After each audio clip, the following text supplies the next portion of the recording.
Hello, Jumbo, Karibu, welcome to my channel. My name is Chilanda and this is Library Without Borders.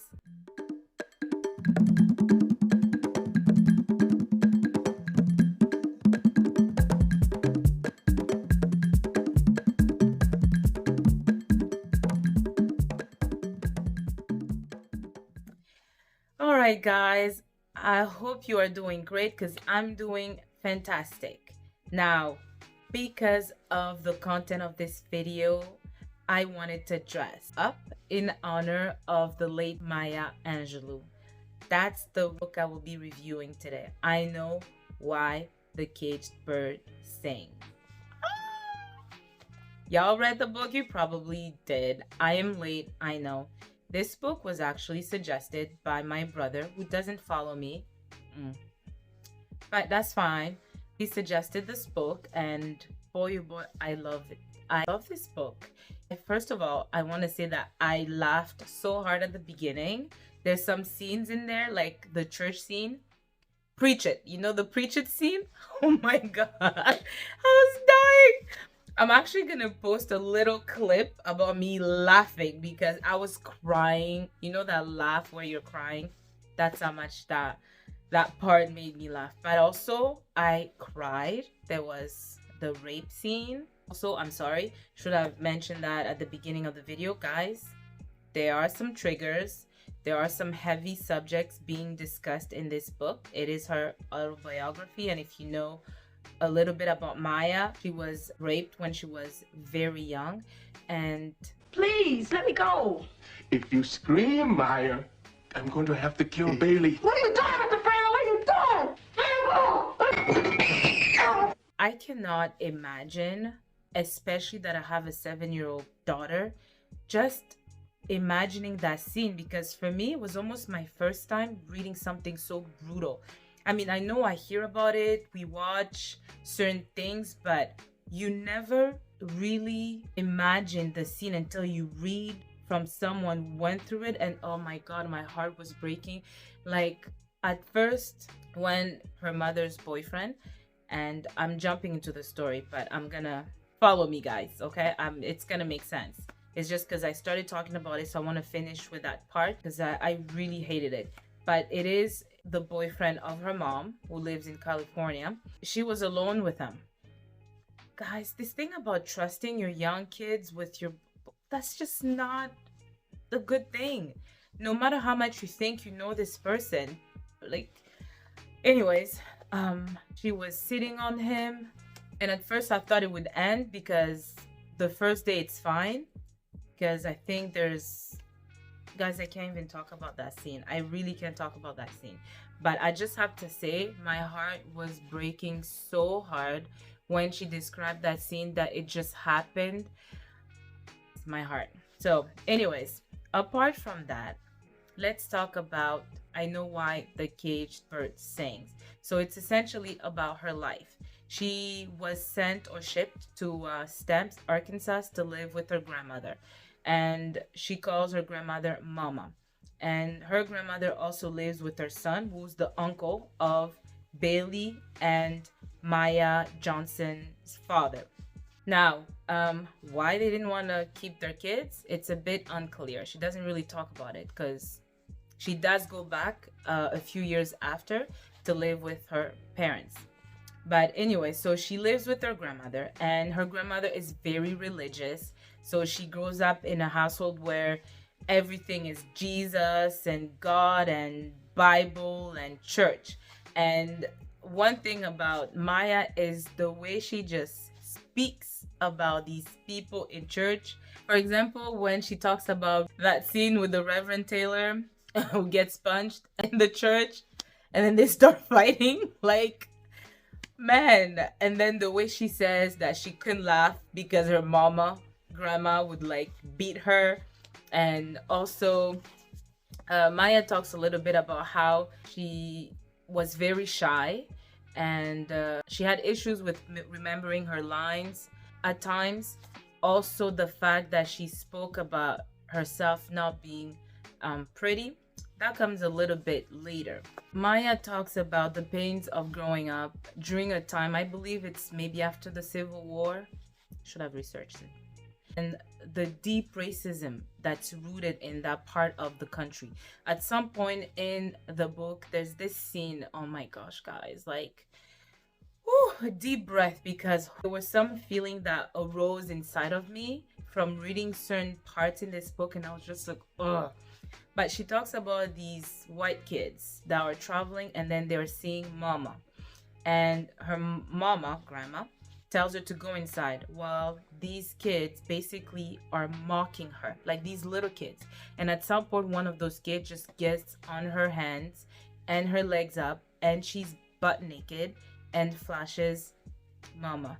Do you understand the humiliation, the shame, the anger, the rage? And her mama couldn't do anything because obviously it's during a time where you can't talk back to white people.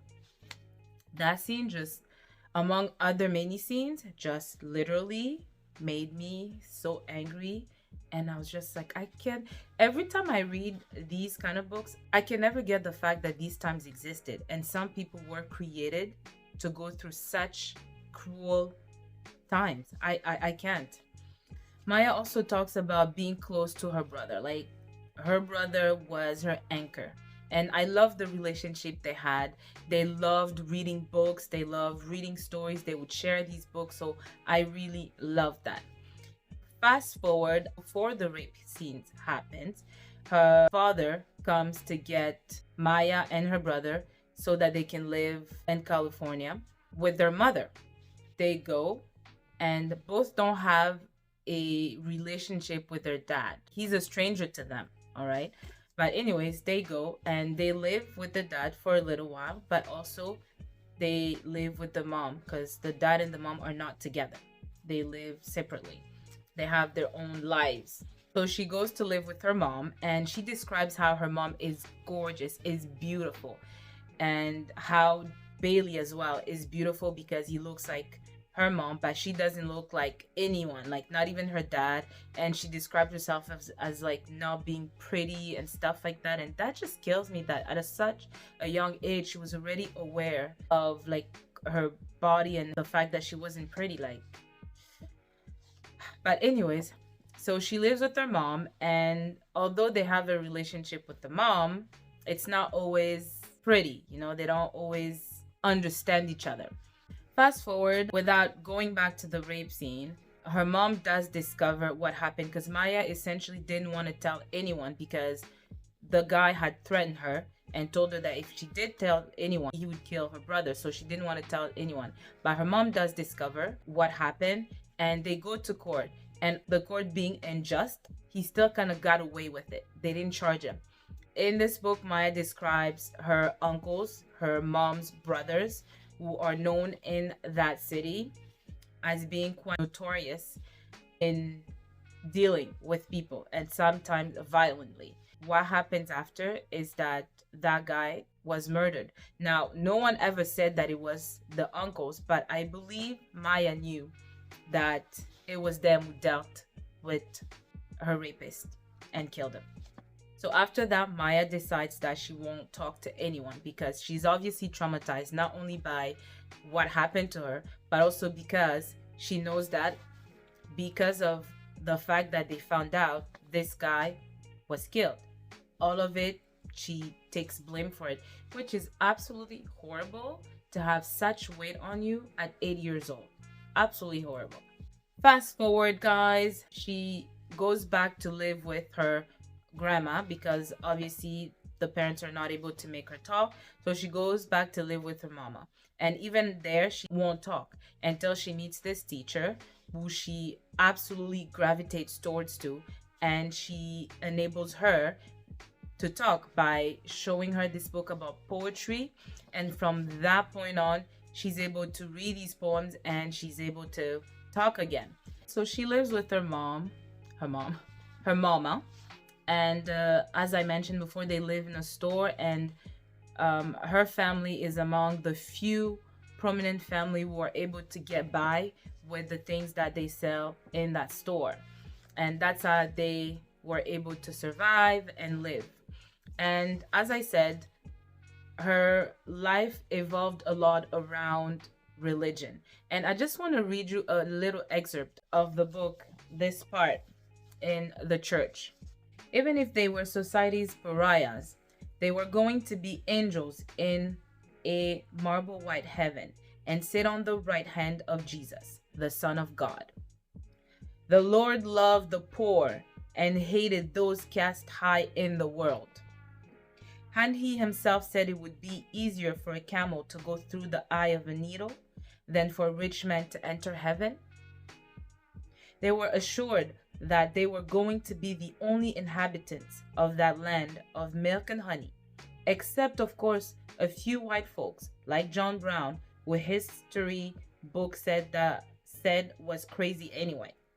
All the Negroes had to do, generally, and those at the revival especially, was bear up under this life of toil and cares, because a blessed home awaited them in the far off by and by.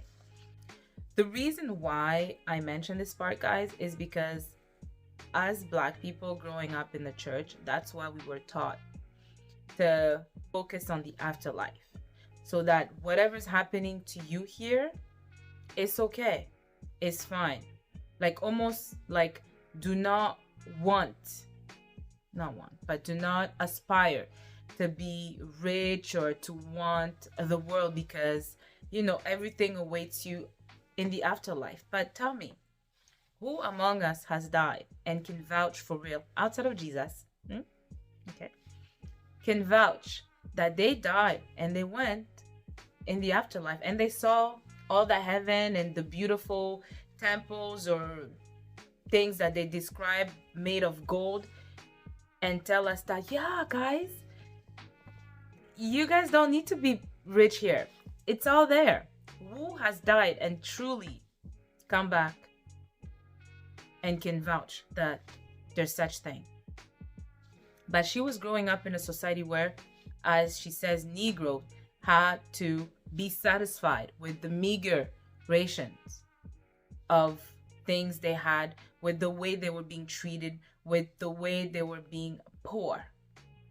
They had to be satisfied with that. And that part also comes because at school, when she graduates, these two white men come, and basically the happiest moment for her, they come and tell her that they will be nothing because their white school is getting ready to have all these brand new things and brand new telescopes and all these things, whereas their school, it's not gonna be nothing. I found the part, guys. So it's, yes, where she says, Owens and the brown bomber were great heroes in our world, but what school official in the white goddamn of Little Rock had the right to decide that those two men must be our only heroes? Can you imagine? On the day she was graduating, these white men just come and basically crushed her dreams by saying that their school had gotten all these new things, and the school of where she was going, the school of Negroes, were only good to make athletes and nothing more, like like people, like scientists, and it was unbelievable. It was unbelievable. There was so much things that she talks about this book. Obviously, not to make this video too long, I cannot get into all of them, but it was quite a journey to go through reading her story. And at some point, while she's living with her mom again, because she goes back to live with her mom again, and she's a bit older at that time, her and her brother, they start having a certain relationship with the mom. And her mom, being pretty, she has these odd jobs, and some people may say that it was not quite a dignified job, but she didn't really care about it. I love the way she spoke about her mom and the relationship that they had, but the relationship with the brother and their mom kind of soured, especially when he turned 16.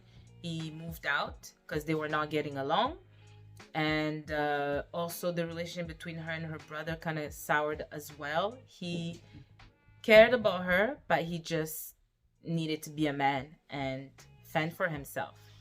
before I end my review of this book, I want to talk about the part where she stands up against this secretary when she's looking for a job. I believe it was for a train station. She was gonna be the controller or something like that. Forgive me, guys.